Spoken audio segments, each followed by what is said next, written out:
Hello, everyone, and welcome to the CFO Insider.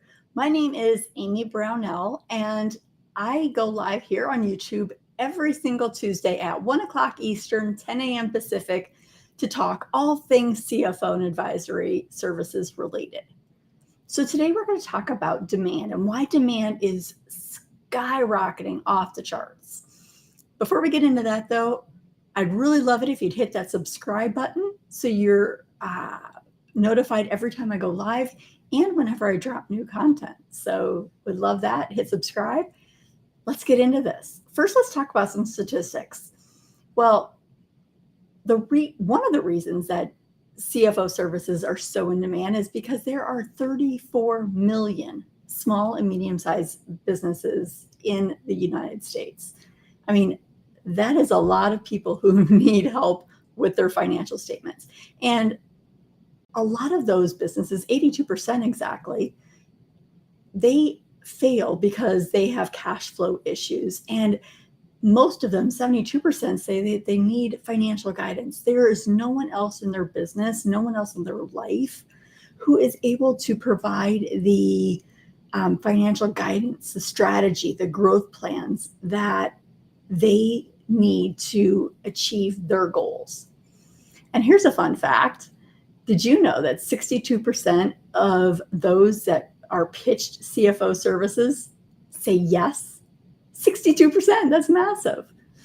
All right, and the reason is pretty simple. I mean, on average, the CFO, if you hire them full-time in your business, it's 29 grand a month versus what we've seen in my program is 3,000 to 8,000 per client per month. So why would you not want to pay that smaller amount, especially if you are a small and medium-sized business and you just need a little fraction of the time? All right, so now that we understand what the numbers look like, let's talk about why they're not asking for help. Well, honestly, a lot of them don't know what a CFO is. They don't know what CFO stands for, Chief Financial Officer, by the way, and they don't understand exactly what we do. They don't understand that there are differences between bookkeepers and accountants and CPAs and EAs and CFOs and controllers. Like, in their mind, those are all very similar. And I'll grant you, they are all fairly similar, but they're not the same. They're not the same. So they don't know that a CFO is the one that they can go to for help trying to understand what's happening in their business and trying to manage their cash, develop growth strategies, help them achieve all of those goals that they set out to do when they started their business in the first place. Another reason they're not asking for help is because they haven't heard it explained in a way that makes sense. So I know, coming from the corporate world, I know a lot of us corporate types, we explain things in very financial terms. So we use a lot of finances. And that's not something that a lot of small and medium-sized business owners understand. Like, they don't care about budgets. They don't care about cash flow forecasts. They care about what they get from that, the benefit to them. So they haven't really heard it in a way that makes sense for them.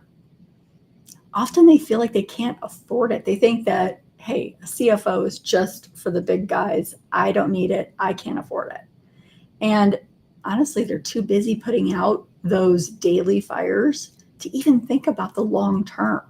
I mean, if you've got stuff burning down on the daily, you're not going to have much time or capacity to think about, well, how do I get the business from where I'm at now to where I need to go? And then they think that CFOs are just for the big guys, like I said, big companies. And often they're flying blind. Like, a lot of small business owners, they don't know a lot about financials. They don't know what they don't know. And so they don't often know the correct questions to be asking. And they don't know that they need help. They need someone to point that out for them and say, hey, here's what I can do to help you. All right. So The next logical question would be, well, why can't they just go ahead and fix it on their own? Well, they could, but they don't, and they shouldn't for a lot of reasons. First, they don't have time to dig into the numbers. They don't have any kind of tools. Often they're maybe not great at Excel. They don't know that there's tools like Fathom out there that can really help them do the heavy lifting. They often have inaccurate, unreliable information.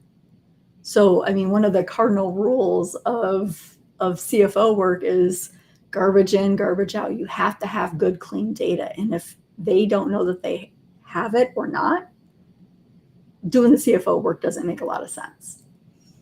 They don't have the experience to know exactly what it looks like to understand, here, this is what's happening in the business. Here are the things that I looked at to understand what is driving revenue, what is driving expenses. And finally, they don't have the objectivity. So one of the great things about being a CFO for other people is that you can use a CFO as an excuse, I'll say. So think about things like, excuse me. So think about things like, you need to do layoffs. Well, you can have the CFO do that. The CFO takes the responsibility and you're not the bad guy. So you see how that relieves the responsibility. You're able to look at the business objectively because, yeah, you care about the business, but you don't actually have skin in the game as far as putting in the long hours and putting in all of the time and money. And then one more thing, honestly, they're burned out. I know a lot of small business owners who they are working 50, 60, 80 hours a week, and they just have no time for their family. They have no time to improve their situation. The last thing in the world they want to do is be thinking about tomorrow or next week or next month or next year or beyond that even. All right. So next, what I want to say is that the process of why they need us, it happens really quickly. So I've worked at businesses where you've got everything looking great. And then you have a couple of months of sales drops. And then your cash starts getting low and you start missing payments. You start having to take on loans and debt to pay your bills. You've got customer issues, staff issues, vendor issues. You get burned out. And finally, where all of that leads is bankruptcy. And sometimes I've seen that happen as quickly as a few months. Sometimes it takes longer. Sometimes it takes a year, 2 years. But it happens. 50% of small businesses go out of business within the first 5 years. It is critical time. They don't want to become a statistic. So they understand, hey, we need somebody to help us like this. All right. Well, that is demand. Why demand is so crazy off the charts. I think we're going to wrap it up there. I am really having a good time explaining all of these concepts, all of these situations. Today in particular, why demand is so high for CFO advisors. I had a great time. I hope you did too. Now, if you are watching this on the replay, be sure to drop any questions or comments into the comment section and I will respond to them, get them answered for you right quick. And remember, go ahead, click on that subscribe button so you'll be notified every time we drop a new video or content. And also, remember, next Tuesday, every Tuesday, I'm here on YouTube going live at 1 o'clock p.m. Eastern Time, 10 a.m. Pacific Time. And you guys have a great week. Thanks. Bye-bye.